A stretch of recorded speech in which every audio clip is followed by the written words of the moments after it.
Ladies and gentlemen, welcome to the show. This is Charles Edwards at the Institute of Greatness. And today I'm hosting a woman that I've always been looking for to have a one-on-one conversation with her. This is a woman of God. She's a doctor, she's a life purpose coach, and also does a lot of things in terms of fighting the COVID-19 in some way or another. Right, Janice? So thank you so much. Thank you. So Janice, just welcome to the show and tell us a little bit about who you are and what you do. Well, thank you so much for having me here, Charles. I really appreciate the opportunity to come on your program. I so much love the name Institute of Greatness. Yep. Because, you know, I actually do also have a name very close to that, and it's called Institute of Purpose. Because I do so much believe in purpose. Because I believe that purpose is the reason why we were created. It is the reason why we're here. It is our why. And I believe that there's so many persons in this life who are living without really, one, knowing, and two, understanding what their real purpose for being here is. And so I have committed helping others to truly tap into that purpose for which they were created and to bring it to the fore so that they can live an intentional and purposeful life. So my name is Dr. Janice Brooks, as you have stated before. I am a life purpose coach. I live in the United States in Florida. I am originally from Jamaica, the most beautiful island in the world. Okay. And I have worked, you know, most of my life in banking. I worked 28 years in banking at different levels in banking. And I have also been a pastoral counselor for some time.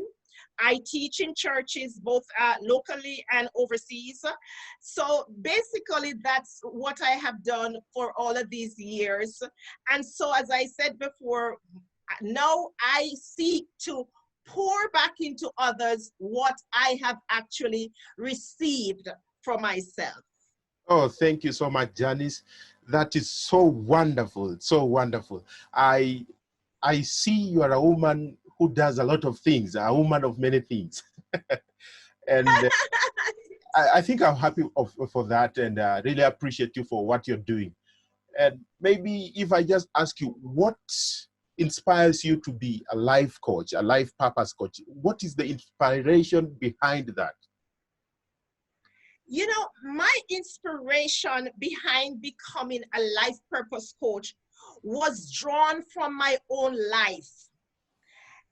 And I believe that when you have the personal experiences that you can really pass on to others, that is tantamount to what you are able to really give to others. As I said before, it's all about building people and changing lives. You know, I have had significant challenges in my life coming up, where I didn't know, you know, what my purpose was. I was just, you know, going around doing different things and didn't know what I was here for, going through the different experiences of life. But as I go through every single experience and look back at them, I recognize that this, you know, this experience or these experiences were building and shaping my life into the person I would become, into the purpose that I now walked in. And just to give you a closer glimpse, I am from a family of 8 children. My parents had 8 of us. I am the last of 8. And growing up, we were from a very poor part of the country, what we would call poor. But we consider ourselves as really not so poor, but we were poor. None of my brothers and sisters has ever gone to college. So we were not one of those families who had children going to colleges and so on. And so when I got into high school, I was the first one to pass the exam to get into high school. And when I got into high school, I made a commitment to myself that I was going to break this cycle. I was going to be the catalyst in my family, becoming the first one to go to college. And so when I now teach about purpose, and it's a long road from there. And now when I teach about purpose, I can teach about purpose because I can look back at my life, which was purposeless back then, and to know where I am today. And that is why this is so near and dear to my heart. The journey that I've traveled, that has taught me the many lessons. Oh, thank you very much, Janice. You've brought in some good insights in terms of what you have just spoken about. That you were poor, you came from a very poor family, but you never considered yourself poor. You considered yourself as a person who has a lot of gifts and ideas that you can offer to the world, and that is very much inspiring. And what happened in terms of how did it come about? You know, when I compared to with my family back at home, is that those children that are born ahead of you, they get a lot of privileges ahead compared to those who are born behind. How did it come that you were able to get to a higher level of education compared to your brothers and sisters? I tell myself that it is firstly my faith and my belief in God. And secondly, it is my will to persevere in spite of. And when I teach about life purpose, I tell people that you are half defeated if you don't have the will to persevere.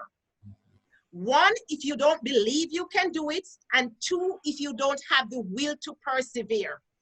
Because when I look at success stories in life, more than 50% of success stories, or a higher percentage, come through a deep level of perseverance, of people being able to persevere through severe odds. I tell you, at one time,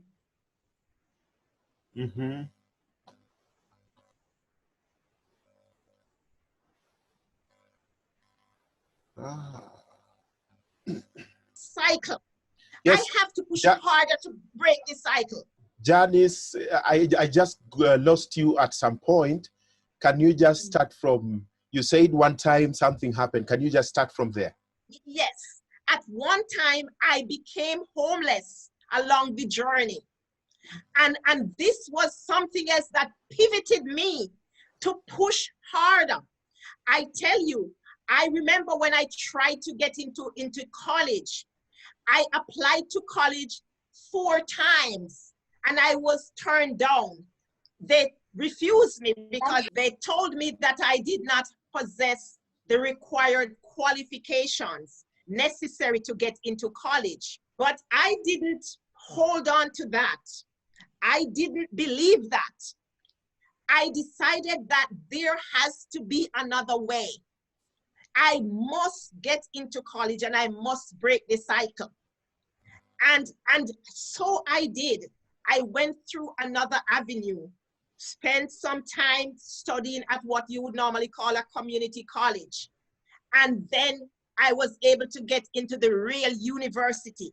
So when I teach again about life purpose, I tell people that you have to be able to persevere. When one door is closed on you, it doesn't mean that all other doors are closed.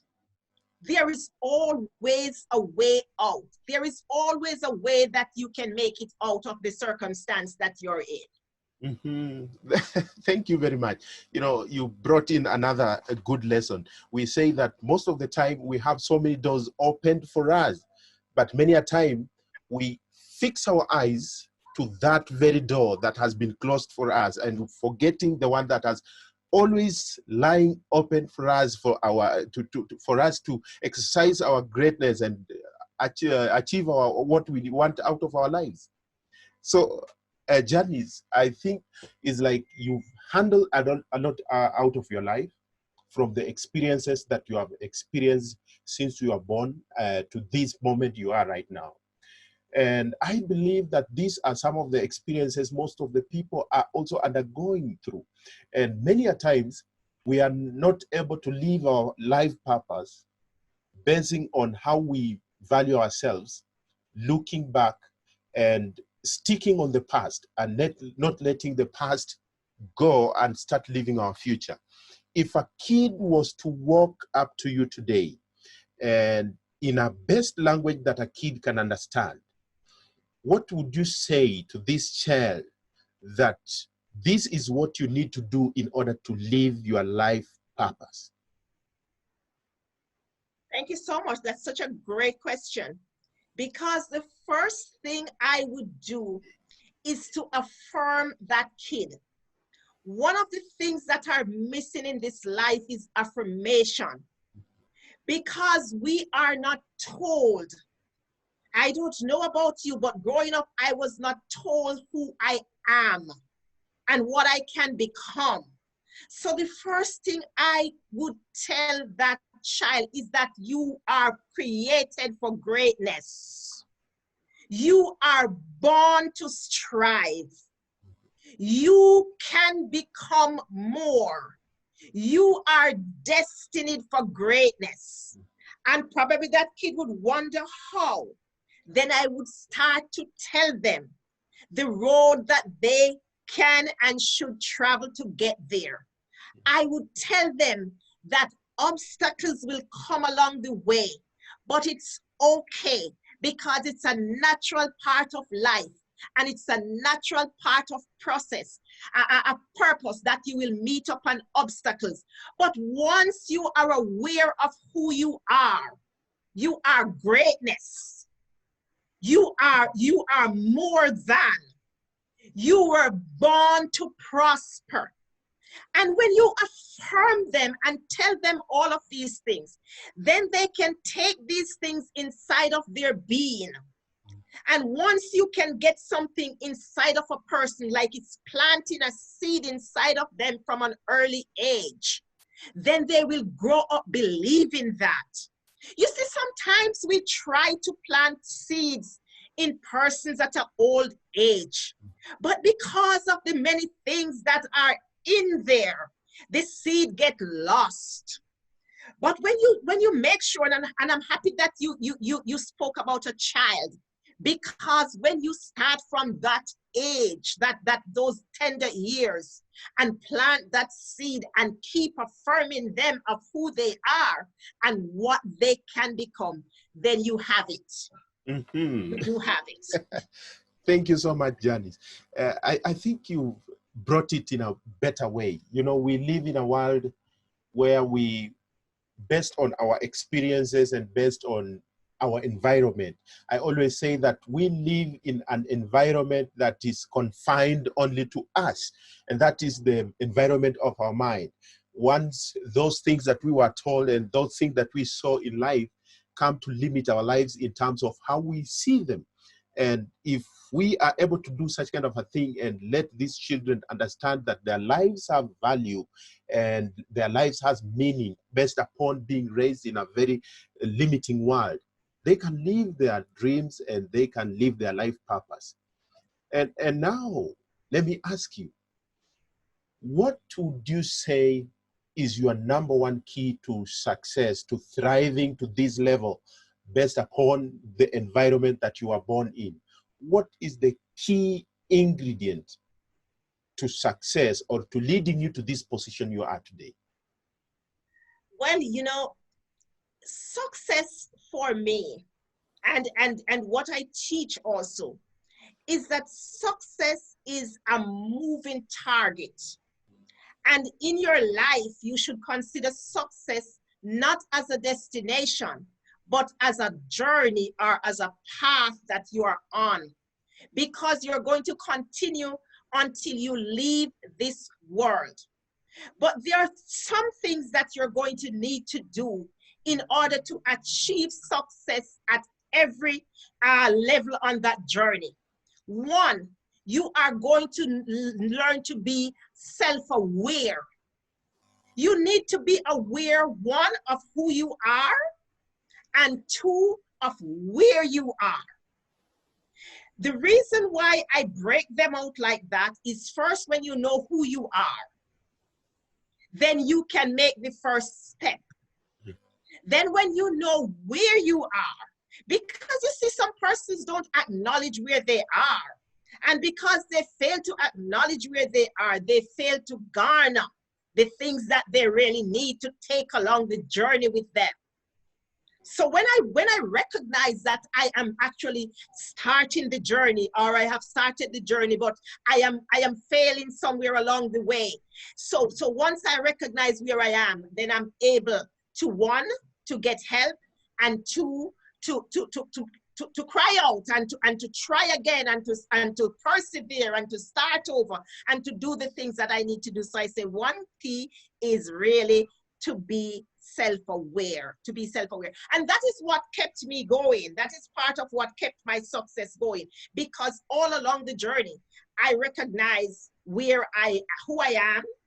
I was aware of who I am. And as I told you, I tell myself, I can do this. If somebody else did it, I can do it. And even if I'm the first one who is going to do it, I am going to do it. I was born for greatness. I'm destined for more. I tell you, when I started in the bank, I made about 80 applications. I used to send out 5 and 6 and 7 per week. And I used to get the responses back that says, you don't have the required qualification, or we don't have any vacancy. But I didn't give up.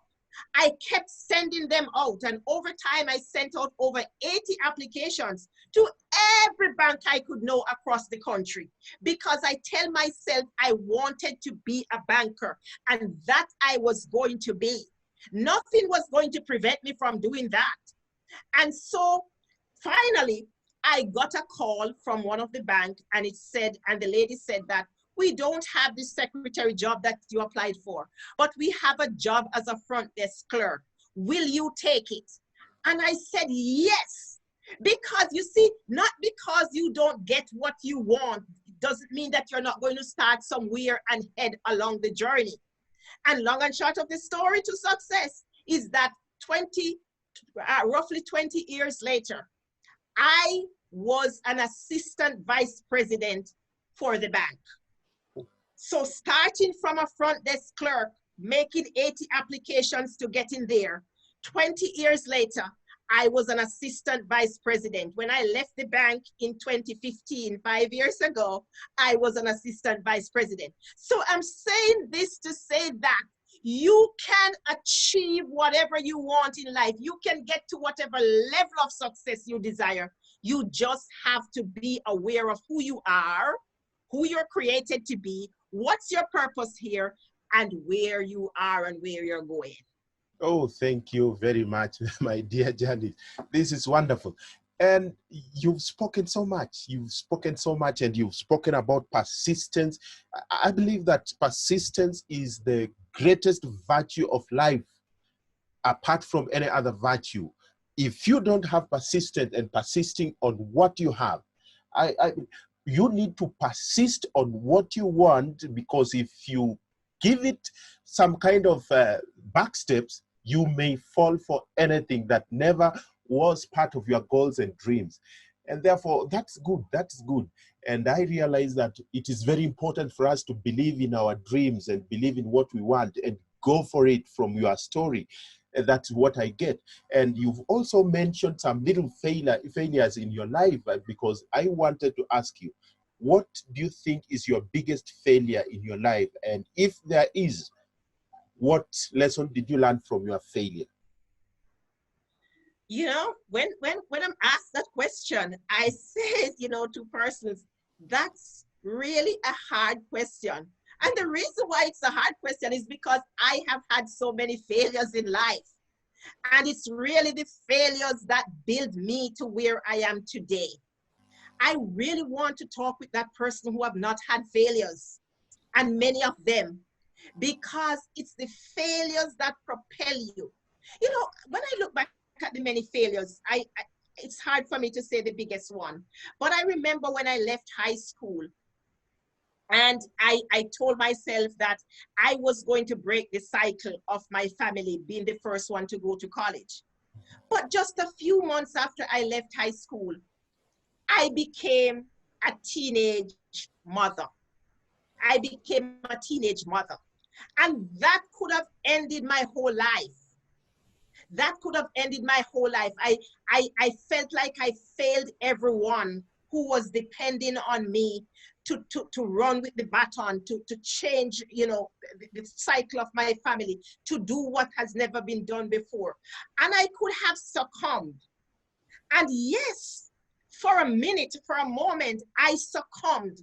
But I recognize that if I stay down, it's not when you're knocked down, you know, it's what you do when you're knocked down. Because I recognize that I was knocked down. But it's what you do when you're knocked down. I recognize that I had to get up and I had to keep going in spite of. And when I look back, I said, my biggest failure turned out to be my greatest success. Because if I didn't rise from that, and kept going and kept moving in spite of, then I wouldn't be here today to be talking about success. And today I can talk about my beautiful daughter, who is so many years old now and doing so very well, following in my footsteps. And so I say that amidst the many failures that I had, I can really pinpoint that one that I believe ended up in my most success that I had. Okay. How old is your daughter and what does she do? My daughter is 35 years old now, and she is an executive at an insurance company. Okay. Now, Janice, you talk so emotionally, and I feel great. I feel touched also with your story. It's an inspirational kind of a story. Now, this lady, there was a lady, and she was asked one question. She was asked, if you had your life to live over again, what would you do differently compared to what you have been doing in your life all along? And she said, if I had my life to live over again, I would do something and persist on my dreams, do everything that I want to make sure that I live my dreams. Now, the question is, if you were to live over again, if you were to relive your life, if you were to start over again from that poor life that you started off from, what would you do differently to get to where you want to be as a person? You know, when I think about it, there is just a few things that I would have done differently. Because, you know, when I look back, it's the different circumstances. You know, I talk about moments in time. It's the different moments in time that we have that shape our lives. Moments of pain, moments of sorrow, moments of joy, moments when you see a burst of light coming through and then you don't see it again and you have to strive to see it. So it's the different moments in time that creates our life and put it together. And when I look back, I said there is possibly very little that I would have changed. Maybe 15, 20 years ago, I would have started to build people and seek to change lives in a greater way, one day at a time.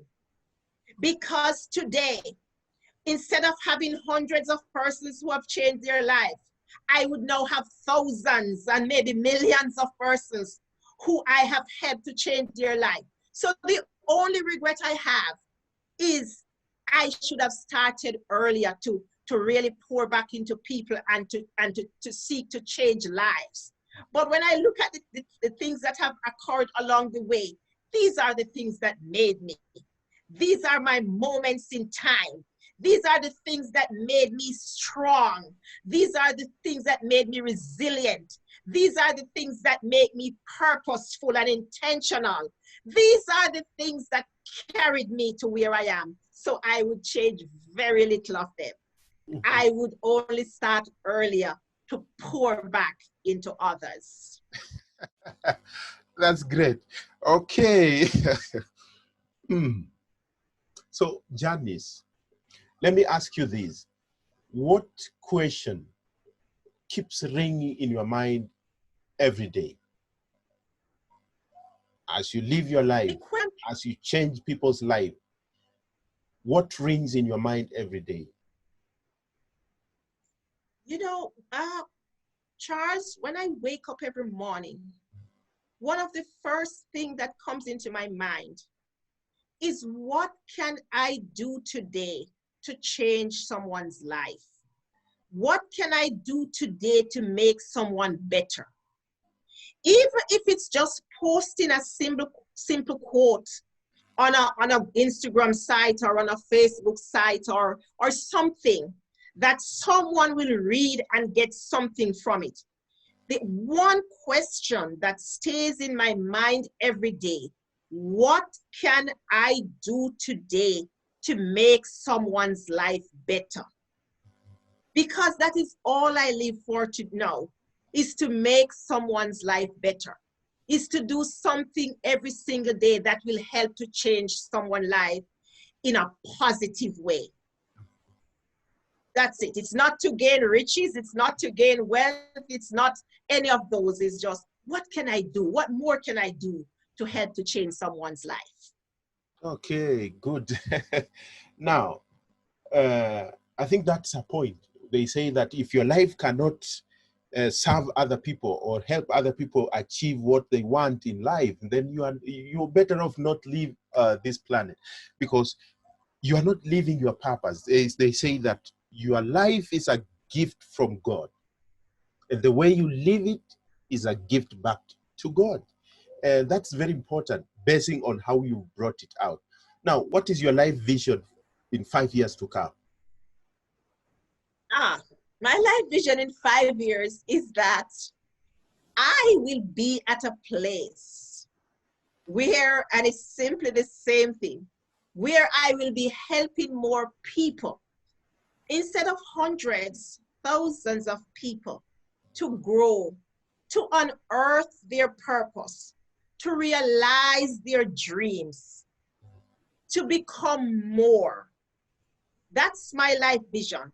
That I would be able to travel to some more places, and that I would be able to speak and to teach, to pour into some more people, more than I'm doing now, to help others to grow and to realize. I don't have a life vision to have a bigger house on the hill, or to drive a faster car, or to have some more money in the bank.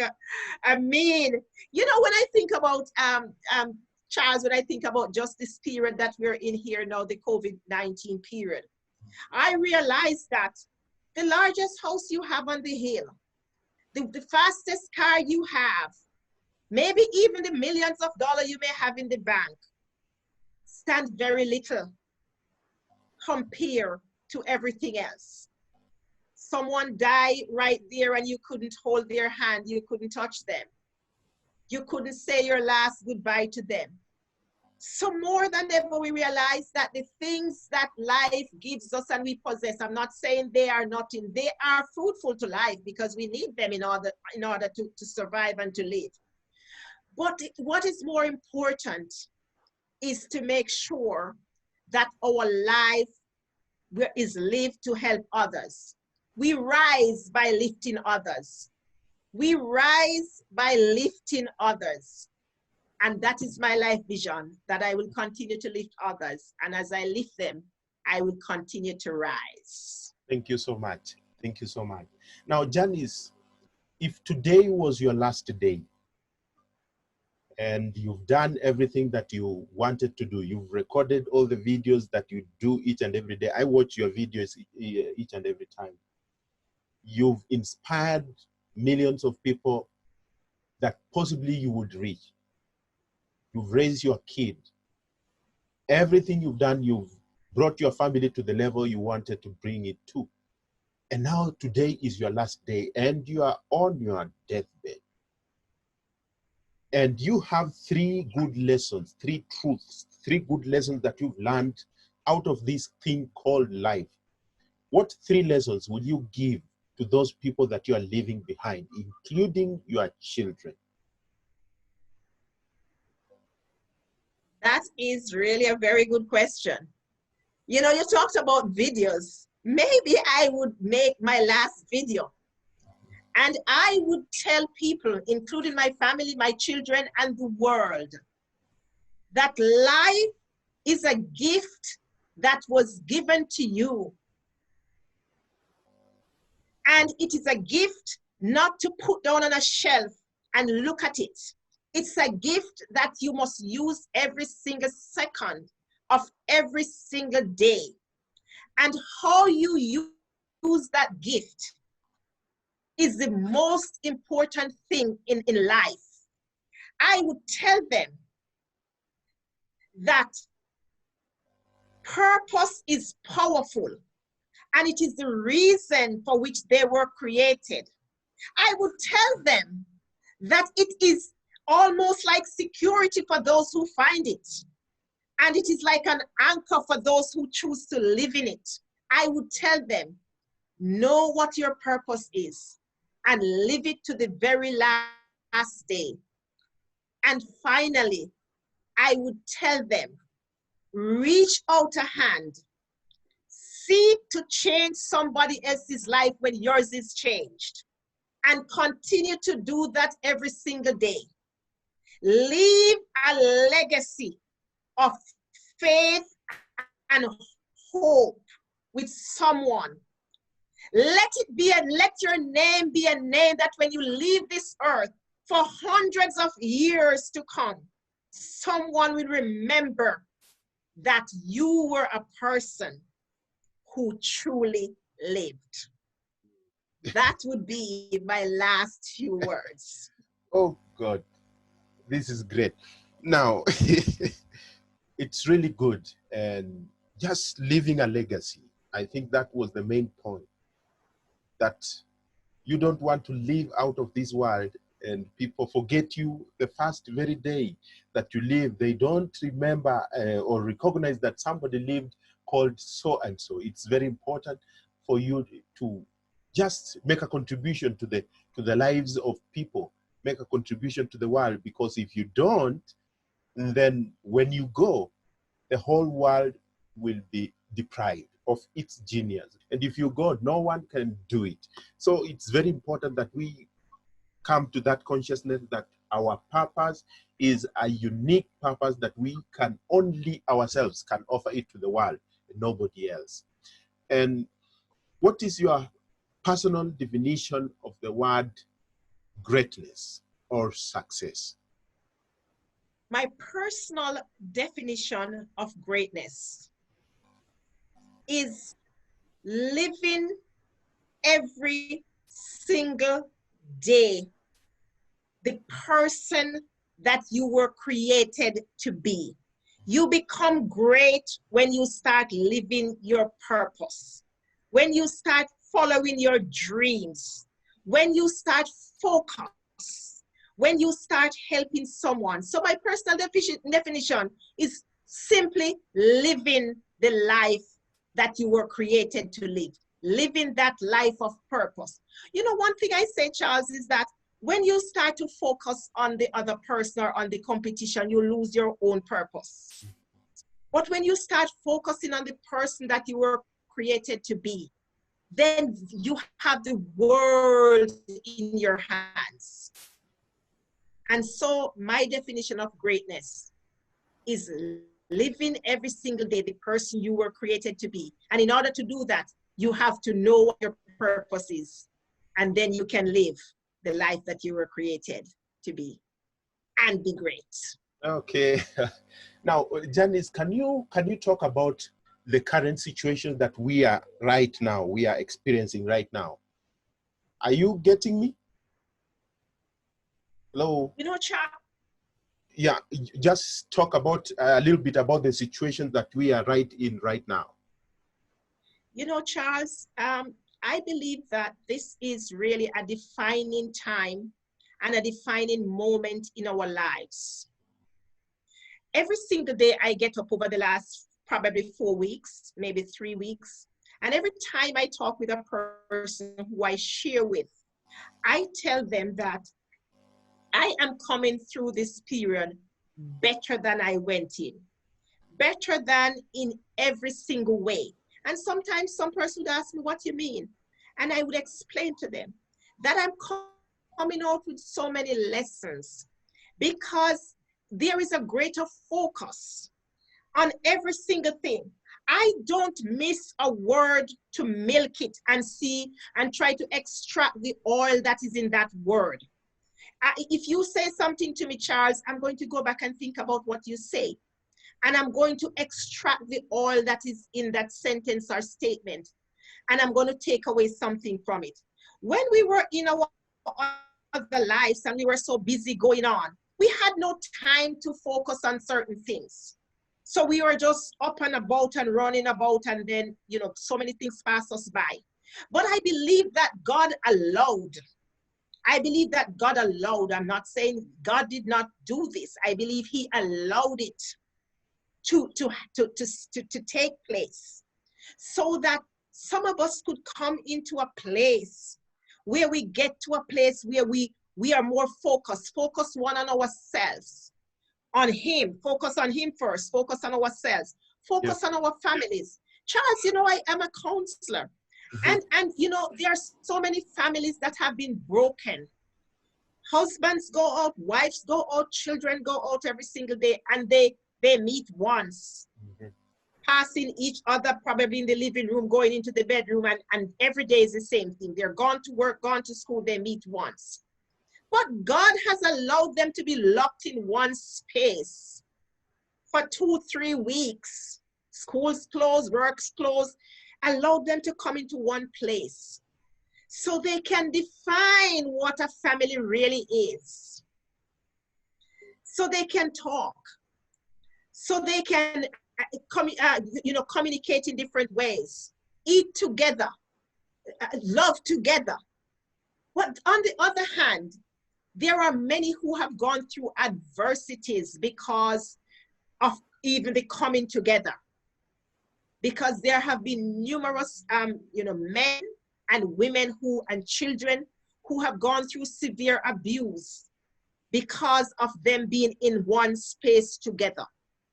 And so there is so much takeaway from what is happening. I have been working in a space over the last 4 weeks where I, listen to persons and their complaints and their calls. And it's sometimes it's heartbreaking. It's heartbreaking, the things that people say. And more, Charles, it makes us realize that we have to do more. Those of us who can, we have to do more. Sometimes we think we're doing enough.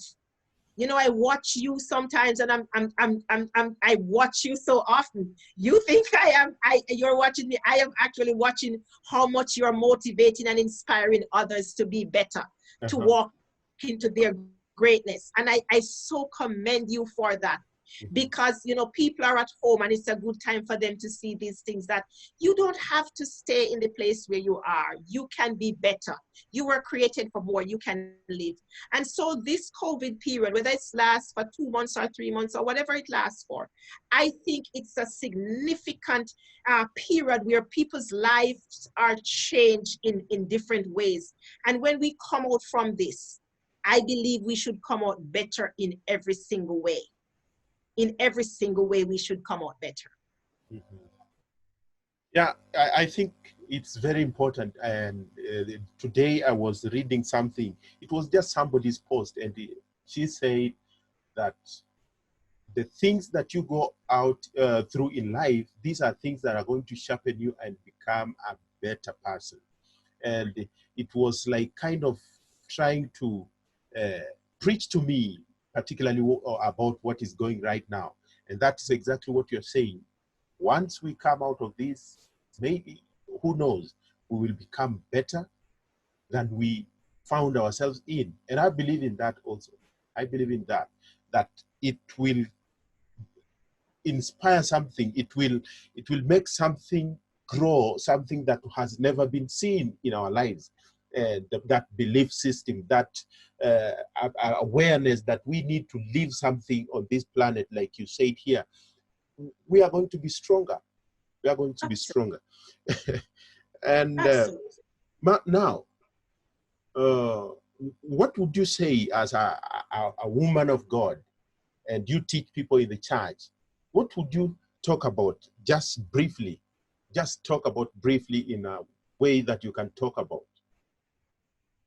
You know, there are so many lessons that we could talk about in the Bible. Mm-hmm. Yesterday I was talking about Elijah and the woman who had nothing she thought she had nothing in her house. Let me say that.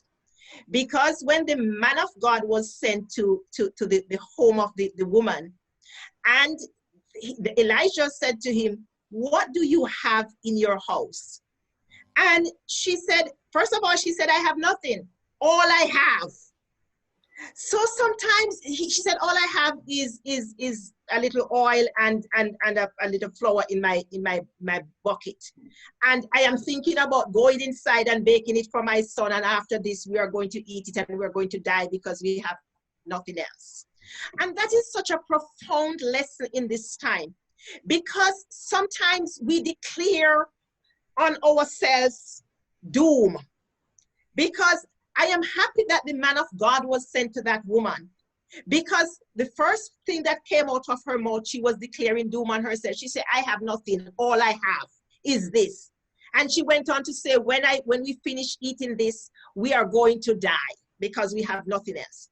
And the message comes to us that what do we have? What do we have? It may look small. It may look insignificant. To us, it may look like nothing.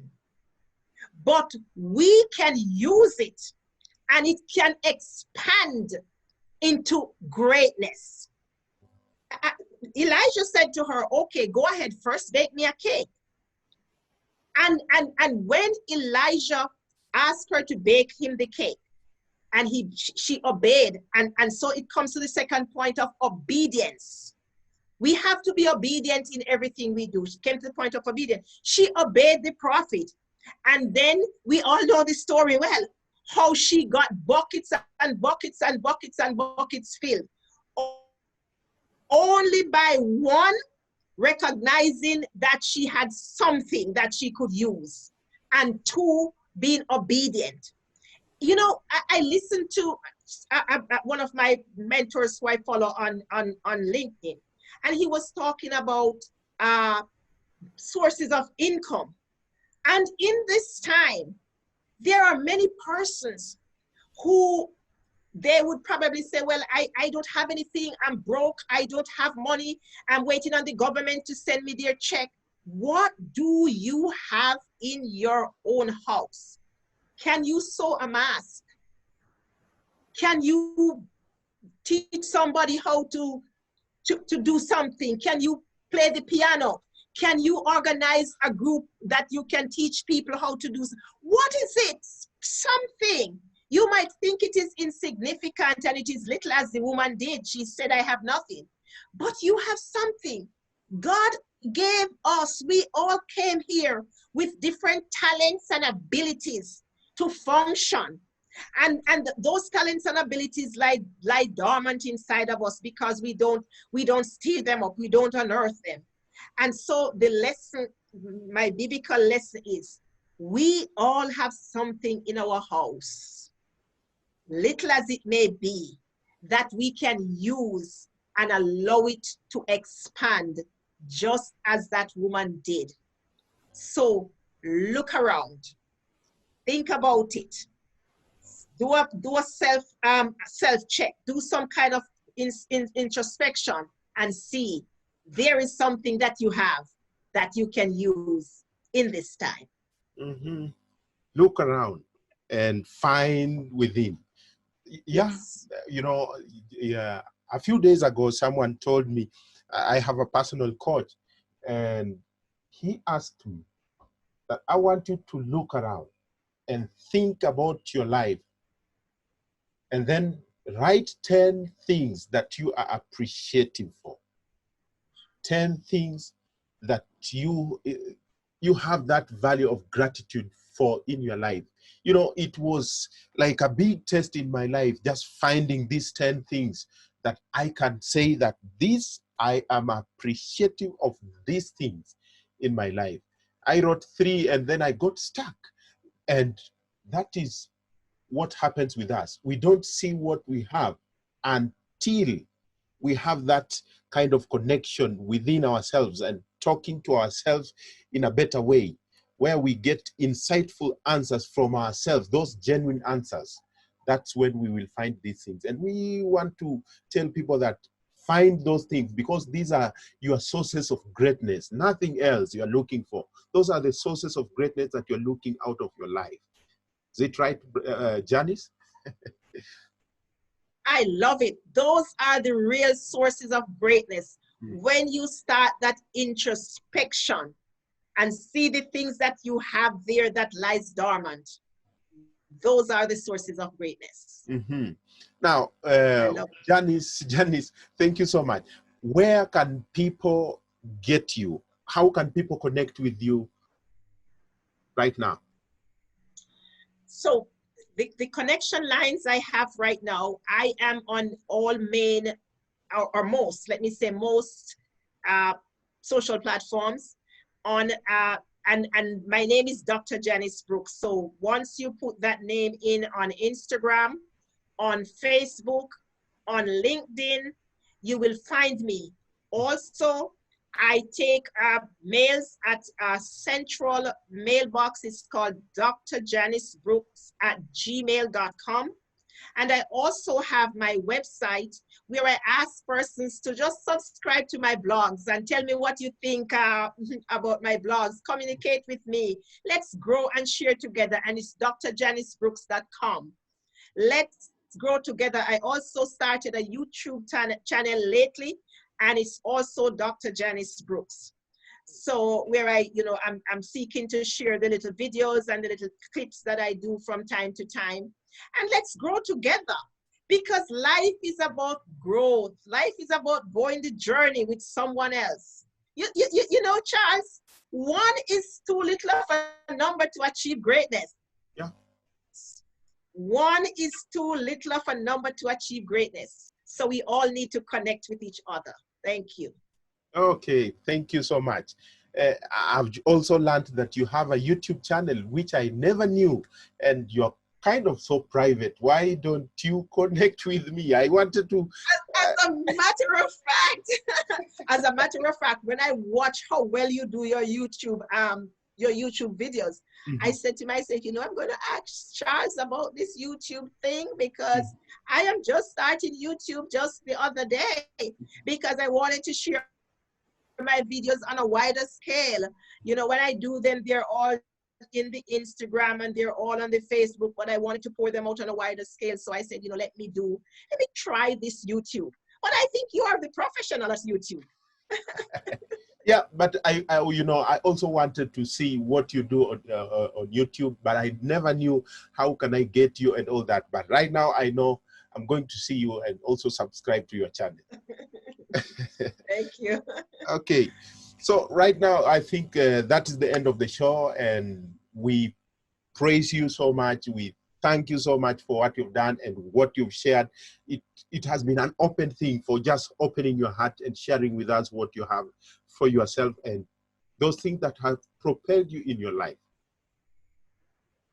Thank you so much, Charles. It was really my pleasure coming on and sharing here, because, you know, when you share, you help others to grow, because many persons are in corners and think that they can't make it because they have had obstacles. So I really thank you for allowing me to come on here and to share with others, so that at least someone can take away something and that will help them to grow.